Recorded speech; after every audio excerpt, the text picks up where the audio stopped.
Today I cover my first impressions of the Tarot of the Passing Showers.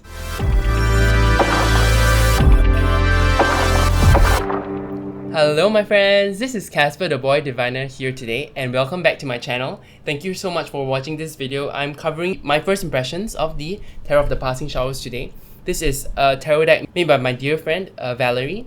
She's at the Slightly Chipped Moon on YouTube and also on Instagram, so check her out. I think this was a deeply personal project that she embarked on, drawing cards step by step. I think she was encouraged by other tarot tubers on YouTube.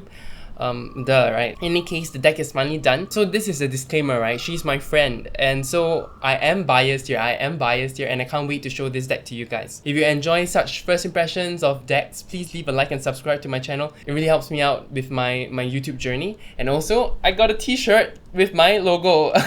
Let me know what you think about this top. When I record things in batches, I'm wearing the same clothes. Now I can just wear the same clothes because I made 3 of the same t-shirt. So I'll be wearing this throughout my YouTube journey and all my videos. You know how your friends and family often downplay your efforts in doing something? I don't know if I'm guilty of that. I've always encouraged Valerie to do her cards her own way. Because I didn't see a lot of the cards, I didn't have much of a initial pre-impression. I just knew I had to get it because I needed to support my friend, right? So in that way, I don't know if this is good or bad, but I really didn't have any expectations of her art. Even though I think her art is lovely, I don't know how that would translate to the tarot and how I view the tarot and how I can work with this deck.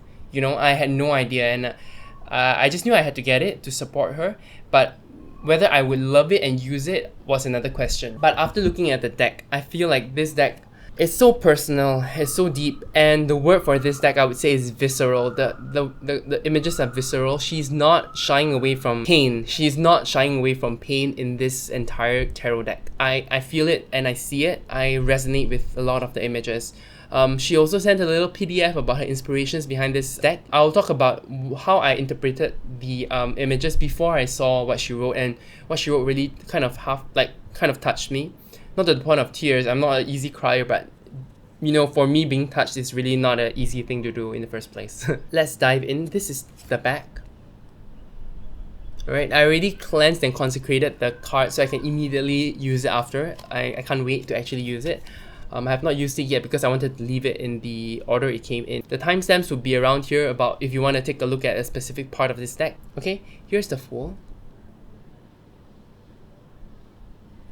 The Fool is not like exactly my most favorite part of this deck, but I really appreciated her bringing in Chinese culture. This is a Pisu. A Pisu is a beast that brings us luck. And I'm not sure if this is an influence because I don't think I saw it in her PDF, but this makes me think of Nurcha, one of Chinese mythology's figures, because he rides on the wheels of the sun or something like that. I also enjoy hunting down her signature in all these cards. It's so interesting. Okay, the Magus.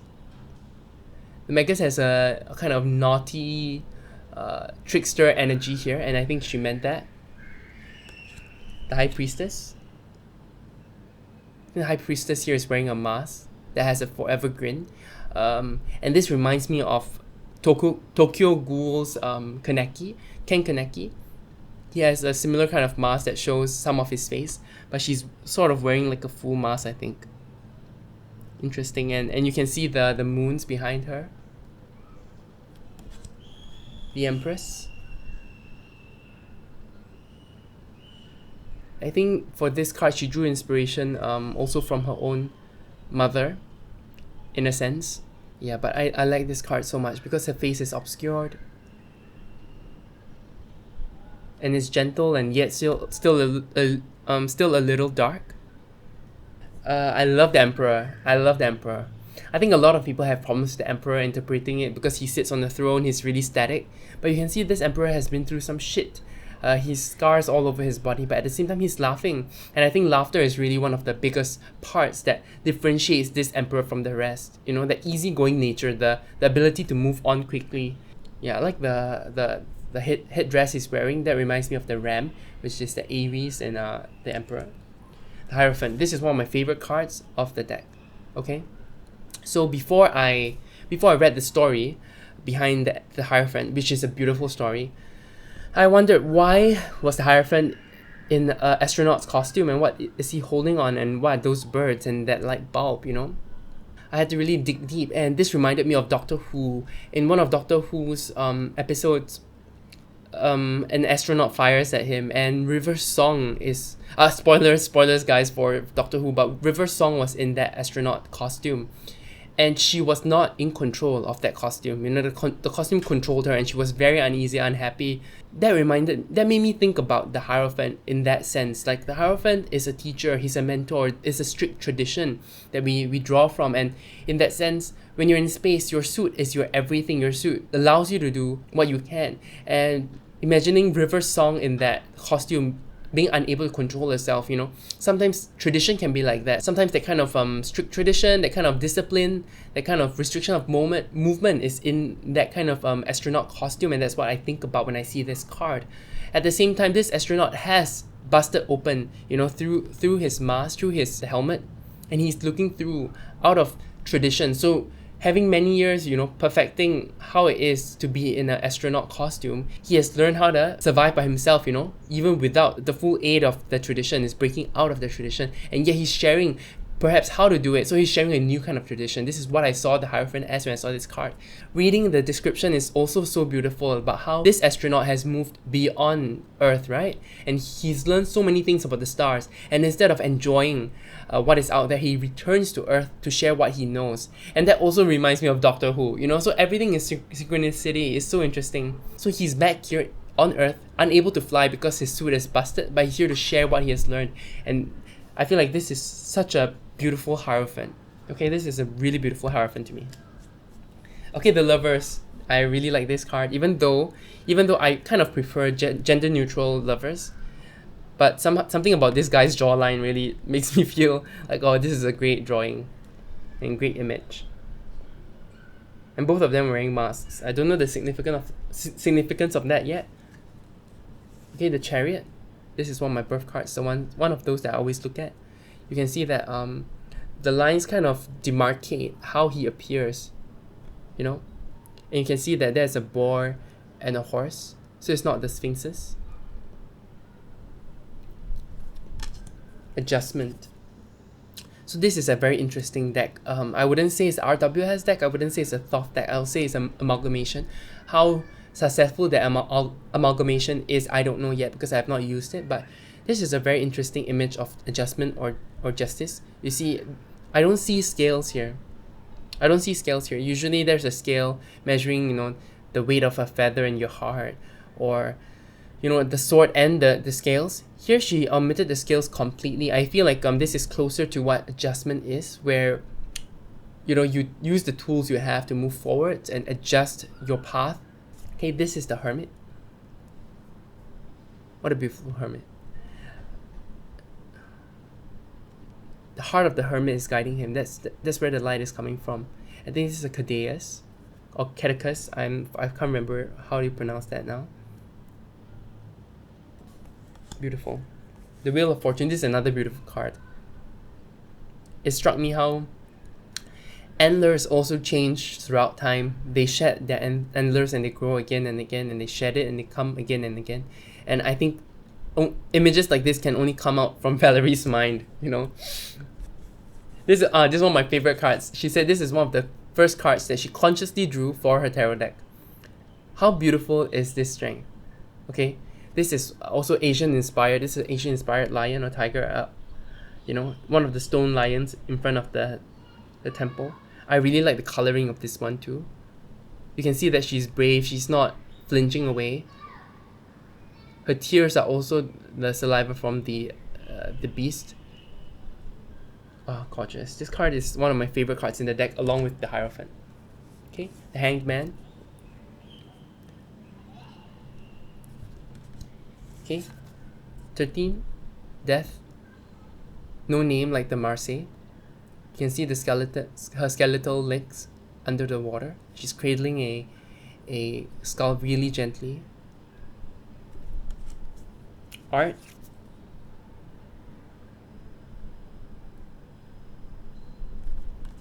The Devil. I like this one too. It makes me think of Lucifer. And how, you know, he doesn't really It's not like he's reveling in his role. He's looking grimly. He knows his important role, and he knows, you know, what he needs to do, even though he doesn't want to do it. No one wants to be the one that is blamed for everything, you know. And it's not really his fault. It's the feeling of a human. I love this card. This is one of my other favorite cards of the deck, the Tower. It's one of my birth cards also. This is so visceral. You know what I mean now by how visceral this deck can be? How this person is screaming out in pain.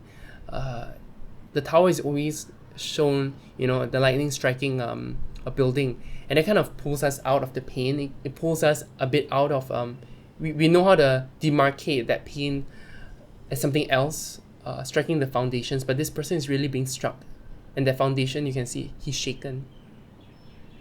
You know, you can see the feathers flying around him. He kind of lost all of that. He's crying tears of blood. This is one of my favorite cards in the deck. I really adore the star too. This is so cute. The little girl, the unicorn, I think. Yeah. She's so protective. And I don't know how to really translate to the star in the tarot, but I'm sure she has a reason for it, and I should really read her PDF more in depth. I scanned through for my favorite cards. The moon. You know. The sun.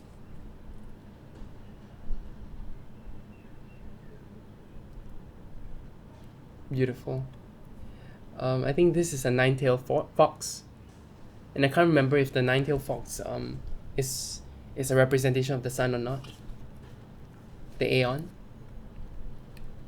When I see the Aeon in the Thoth, I always think about passing on, the passing of the baton from one generation to the next, and this might be something like that, but it also reminds me of Judgment in the RWS. The Universe.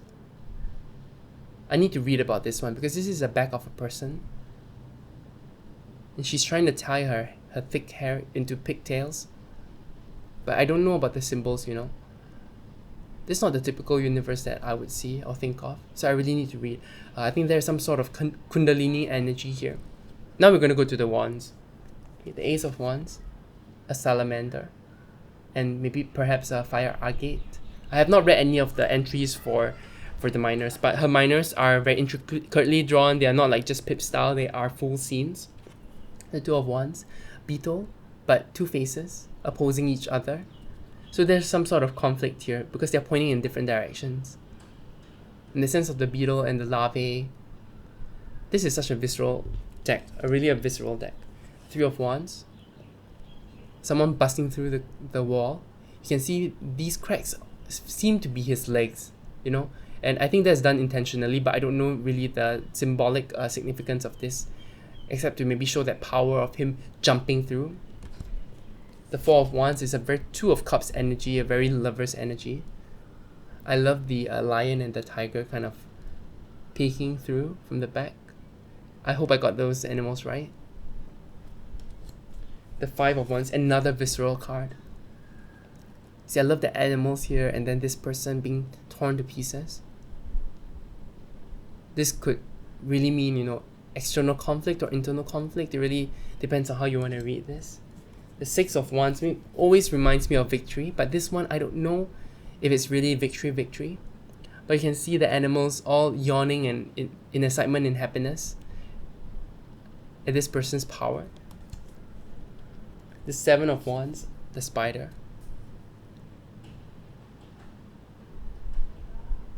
The Seven of Wands is always about fighting off other people, and you can see she's ready to fight. But because it's Thoth inspired and I'm not the best at Thoth, I'm not sure if this relates more to the Thoth meaning. I have a vague memory of a spider in the Stellar Tarot, but I have a feeling that that one is the Pentacles. So Seven of Wands and there's the spider. I'm not sure how the web comes in. The Eight of Wands is about speed.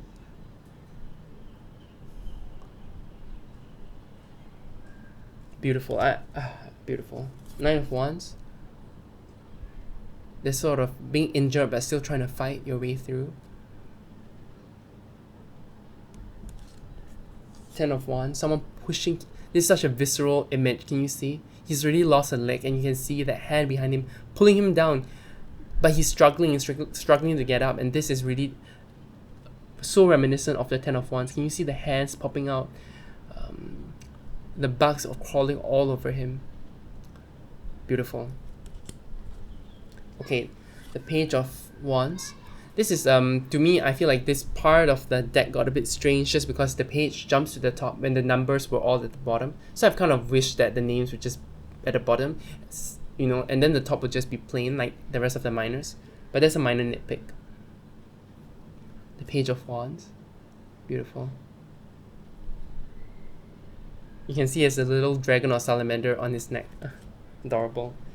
The Knight of Wands.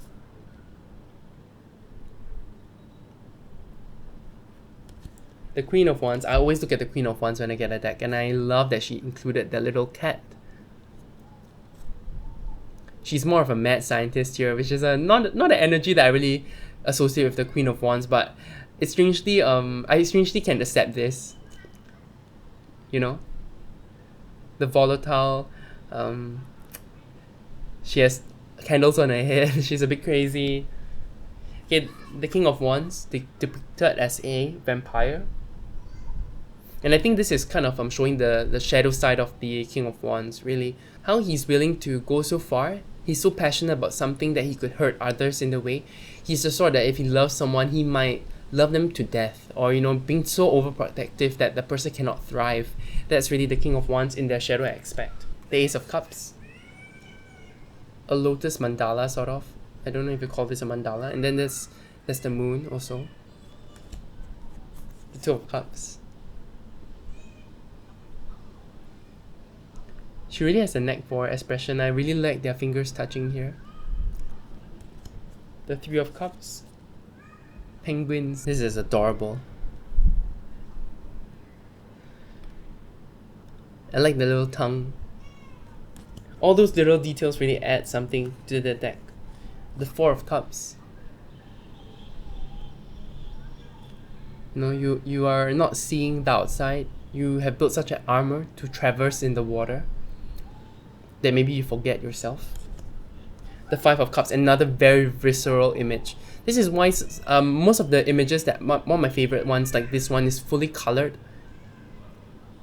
So that was another criticism I had. Not criticism, more like I kind of wish some of the other cards were fully colored like this one. Oh, this is so visceral. I love this card. And I also kind of wished the blacks were a little darker, but I have a feeling it's an artistic choice. But I kind of wish the blacks were blacker. Or it could be a printing thing.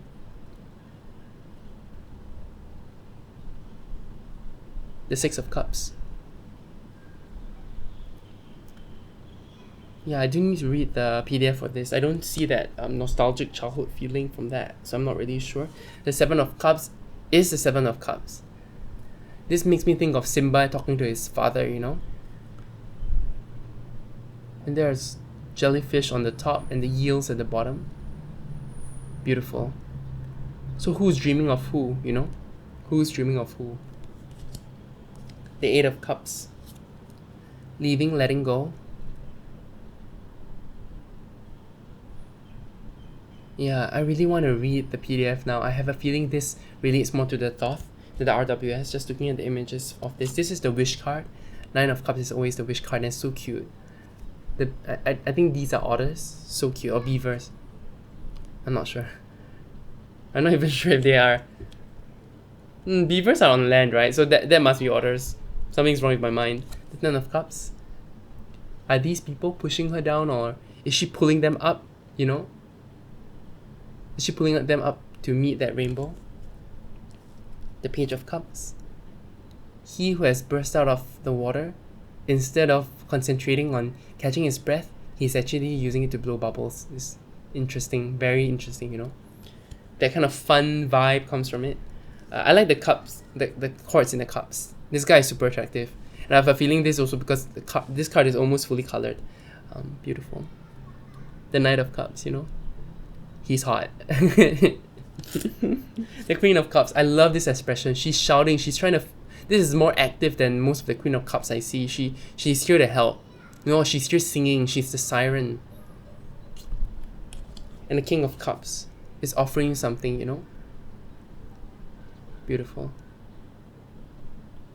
He's giving you that breath of air that you need. The Ace of Swords. Two of Swords. I think these are cicadas.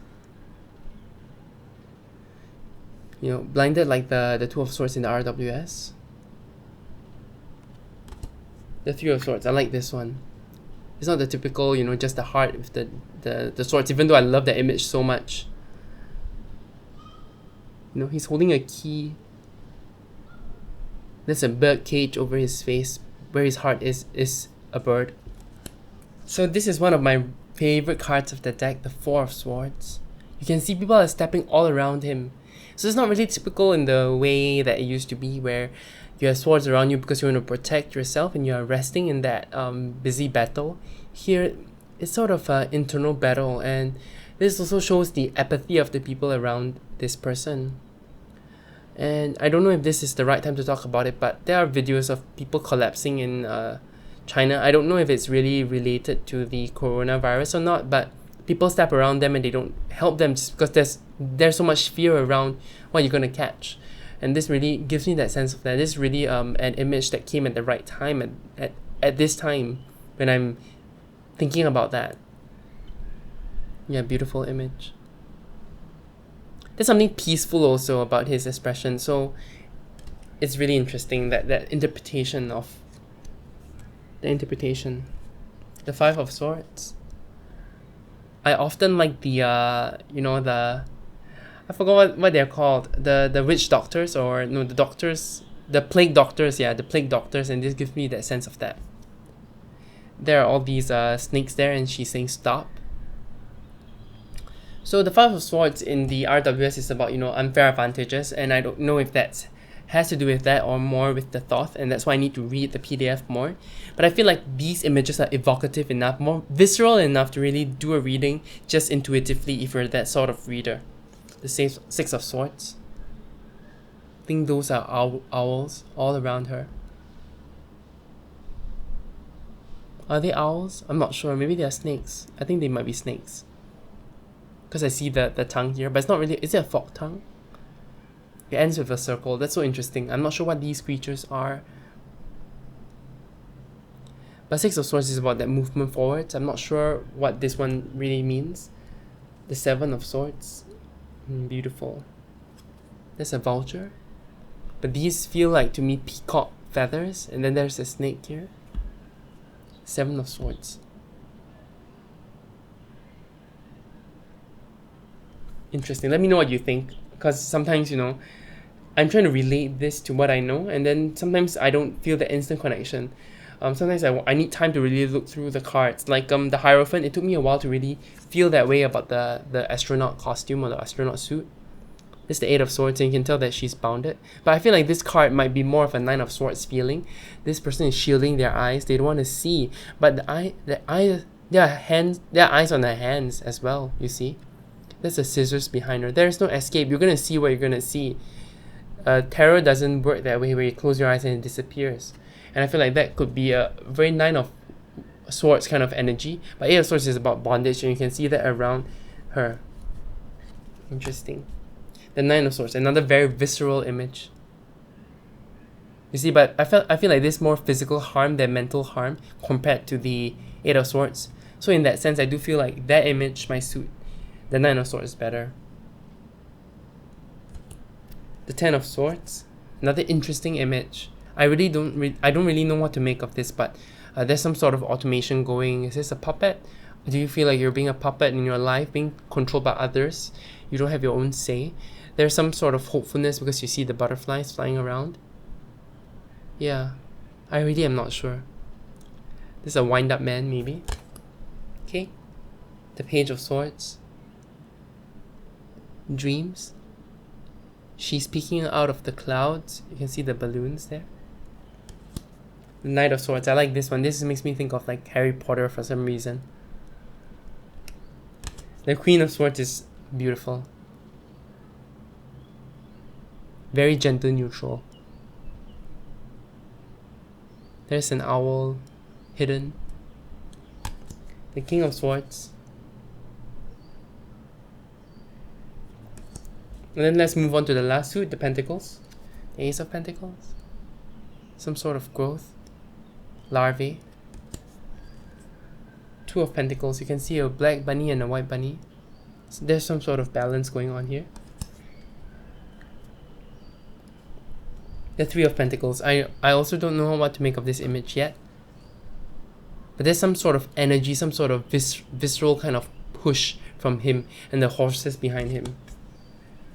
Four of Pentacles. I like this image. It's pretty calm. This doesn't give me that negative, I'm keeping everything to myself kind of vibe that I don't like about the Four of Pentacles. This makes me feel like more like boundaries. The Five of Pentacles. I like this image. This also gives me a very Two of Cups feeling, but more of a secret kind of Two of Cups. I don't know if that makes sense. The Six of Pentacles. They're butting heads, but they seem to be, you know, sharing something together. They're sharing some sort of moment. Even if it's not an intimate moment, there's some sort of exchange going on here. I do see that. The Seven of Pentacles is pregnant. Growing something takes time, you know. Is there a red panda behind her? I'm not sure.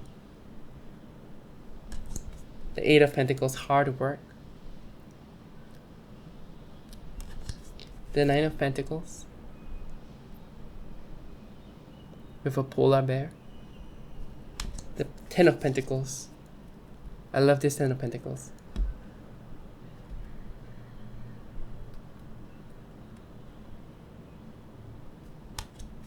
The Page of Pentacles.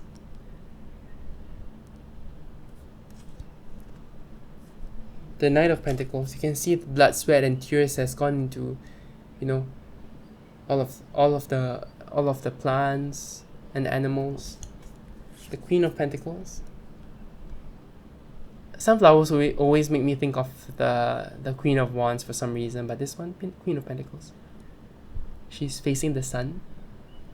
And then the King of Pentacles, that last card. Gentle yet commanding, you know. Very nice. So I'm done with going through the deck. I hope you enjoyed this walkthrough. All the images are so visceral, so emotional. And you can tell that this is a really a labor of love. A really deeply personal deck where she really dug deep into all the stories of her life and put it here on in this deck. Again, there are only a few criticisms I have. I just wish the blacks were blacker. I think some of the images could be interchanged, but look at how beautiful it is fanned out. The colors are beautiful. The cardstock, I think she did this using makeplayingcards.com. So if I do get the link to where to buy her deck, I'm going to put it down in the description box below. You can check her out, you can check that deck out. And I'm shuffling it right now, finally, after so long. Okay, not really long, I got this yesterday, but I was really looking forward to try shuffling it. I just dropped the cards, but that's more me. This is a linen finish, so it's pretty nice. Typical Make Playing cardstock. Because she's sort of an indie publisher, she wasn't going to go to a big you know, a big publisher and buy like thousands of decks, because she doesn't know how popular her deck could be. But I really feel like this deck can be used by so many, and I hope at least Singaporeans should support her because she's a Singaporean artist. I'm gonna riffle shuffle, and then we're gonna just draw one card for us today. Okay, riffle shuffle spell. Okay, let's see. Just one card for today. Okay, this is the card of advice for today. Adjustment. Okay, we must learn to adjust as we travel along the path. Make sure that you don't stick to just that path and tell yourself, I have to do this because this is the only way. There are so many ways to get to your final destination. You have to learn how to adjust. I hope you guys enjoyed this walkthrough. If you did, please leave a like and subscribe. It really helps me out. You guys have a great rest of the day. You guys have a great rest of the day. Excuse me, I felt like a burp was coming. Okay, you guys have a great rest of the day. You take care. Bye.